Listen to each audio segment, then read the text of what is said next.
Өткен аптада Хави Эрнандес ресми түрде Барселонанан бас бапкер атанды. Каталондық клубтың бұндай жедел шешіміне қандай факторлар әсер еткенін барлығы білетін болар. Көптен бергі алғаш орын алған өте нашар старт. Ла Лигадағы сомдық 9-шы орын және де ендігі әдетке айналған Чемпиондар Лигасындағы позордың жалғасуы Лапортаға команда қуып, Хавиді Камп Ноуға дереу түрде әкелуге мәжбүр қылды. Олай болса туындаған өте көп сұрақтармен қатар ең негізгі Хави өзгерісті неден бастайды? Жанкүйерлерге дәл қазір одан не күтпеген жөн және де әрине оның қолынан Барселонаны өзгерту келе ма жоқ па деген сұрақтарға жауап іздестіреміз. Арнамызға жазылып қоңырау түймешесін басуды ұмытпаңыздар. Ал біз бастаймыз.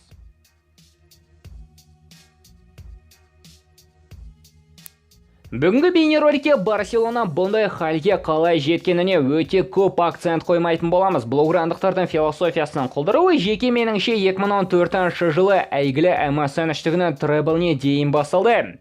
Алдымен Луис Энрике Гвардиоладан қалған тактикалық схеманы жоқ қылды. Одан қалса Эрнесто Вальверде келіп, клубты мүлде философиядан айырсы, кейін Сетен келіп мүлде не істегенін өзі де түсінбестен кетті.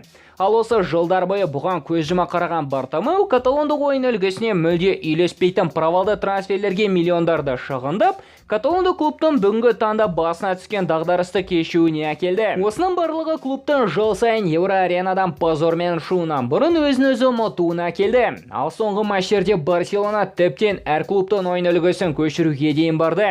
Хавиден дәл қазір Барселона жанкүйерлеріне не күтпеу қажет. Егер басшылықтың оған қойған талабы мен бапкердің жеке принциптерін осы роликта дайындағанға дейін естімегенімде, мен жағына Хавиге өте қатты сенбейтінімді және ол эмоциямен, эйфориямен алдағы бірнеше турды ғана атып, әрмен қарай дәл сол Сетен, дәл сол Куман кезіккен проблемаларға тап болатынын айтатын едім. Алайда испандық сенімді баспаларға сенсек, басшылық Хавиден дәл биыл, дәл бүгін, дәл қазір нәтиже талап етпей, алдағы 1-2 жыл барлығын жаңадан бастауға мүмкіндік беретіні жайлы айтылды. Осыған дейінгі бапкерлердің барлығы бірінші кезекке нәтижені қойып өздерінің тактикаларын енгізуге тырысты. Ал Хави барлығын жаңадан бастайды және басшылық оған толық сенетін болады. Біреулер Хавидің бұл үшін топ лигаларда тәжірибесі мүлде жоқ десе де, дәл сол тики-таканы құрып требл отқан Гвардиолада, қатарынан 3 чемпиондар кубогын отқан Зиданда тәжірибелі болды деуге келмес. Бұған қоса Хави Катарда отқан жүлделерінен бөлек барлық нәтижелерге көбінесе легионерлермен емес, катарлық ойыншылармен жеткенін ұмытпаған жөн. Екіншіден, егерде Хави келіп бірден тактикалық схеманы, позицияларды, кімді қай жерге орналастыратынын, кімді сатып, кімді алатынын талқылаған болса, жеке басым оның кәсіпқойлығына күмәнмен қарайтын едім. Алайда ол келіп барлығын басынан бастап, мәселені мүлде бөлек ракурстан қарастыруды шешті. Келесалы Хави бірден клубтың барлық физиотерапевтерін, барлық медициналық штабты құрды.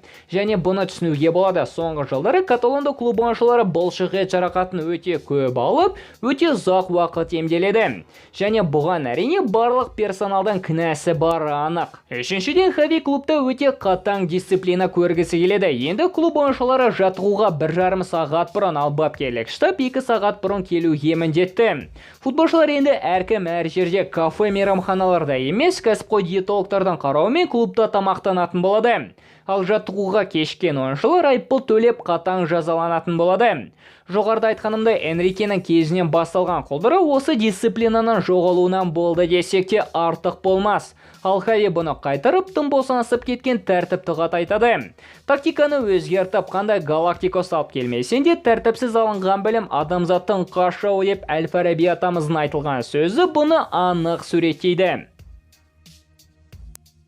Хавидің келесалы енгізген тәртібіне және жеке стиліне сүйене алдағы бірнеше жылда барысы сондай бір атышулы трансферлер жасамайтынын аңғаруға болады. Егер дәл қазір клубқа ғаламтордағы фейк ақпарат негізіндегі Погба, Холланд немесе Мбаппе келсе, барысы өлсе де барлығын жаңадан бастай алмас. Ал жоғарыдағы үшеуі клубтың ойын үлгісіне сіңісіп кететіні факт емес. Дәл қазір Барсада, қорғаныста да, ортада да, шабуылда да мәселе өте көп. Меніңше Хави трансферлерге қатты акцент процент қоймай, қолындағы бар ресурсты жаттықтырып дамытады. Ал біреулерді алса да олар топ деңгейдегі жұлдыздар емес, жай ғана клубтың ойын үлгісіне үйлесетін футболшылар болары анық. Хави өз өнер көрсеткен 4-3 схемасын ұстанатынын айтса да, Альсат сапында 3-4-3-пен де жақсы комбинациялар жүргізді. 4-3-3-тің негізгі сыры шабуылда белсенділік танытатын қаптал қорғаушылары. Сол қапталда ол Альба болса, оң қаптал өткен аптаға дейін белгісіз болды. Роберто мен Дес бұндай міндетті орындай ала ма деген сұрақ туындаса да, Барселона оған шешім іздемей, жай ғана Дани Алвесті клубқа қайтарды. Егер қапталда белсенділікті вингерлер алса, онда центр әлсірейді, ал Барсада ойын әрқашан тек центрда болғанын ұмытпаған жөн. Ғаламторда Хави келгелі енді клубқа Месси оралуы мүмкіндігі жайлы өте көп айтылуда. Қалай боларын әрине уақыт көрсетер, алайда бұның орын алмақ қойғаны Барселона үшін өте дұрыс болатын еді. Біріншіден, меніңше Хавидің өзі жыл сайын Барсаның ұсынысын қабылдамай, Леоның кеткенін күтіп, тек клубта Месси болмаған соң келді. Себебі бұл клубта Леоға деген тәуелділік біраз бапкердің қолын байлады. Екіншіден, Хавидің клубтағы авторитеті дәл қазір өте жоғары. Ал Лео келі бірнеше матчта нәтиже беріп клубты өзі сүйресе, команда екі лагерге бөлініп кетуі мүмкін. Хави мен Месси өте жақын достар әрине. Алайда меніңше, егер Лео бұрынғыдай прессингте жүгірмей артқа қайтпаса, Хави басқа бапкерлер сияқты бұған үндемей қоя салмас. Тіпті бұны айтпасақ та, Леоның оралуы Хави жаңадан құратын тактикаға да, қатаң тәртіпке де кедергі болары анық. Және де көпшілігіне қызықты ең басты сұраққа келсек, Хавидің қолынан клубты шыңға қайтару келеме? Меніңше, бірақ та ол бірден және әсіресе биыл болмасы айдан анық. Клуб бұл үшін барлығын жасауда. Басшылықта, бапкерде барлығын басынан бастайтындарын және нәтижені бірден күтпеуге болатынын ескертті. Ал сіздер қалай ойлайсыздар? Хави Барсаны ұлы клубтардан қатарына қайтара ма? Пікірлеріңізді комментарийге күтетін боламын. Келесі кездескенше достар, футбол бірінші орында.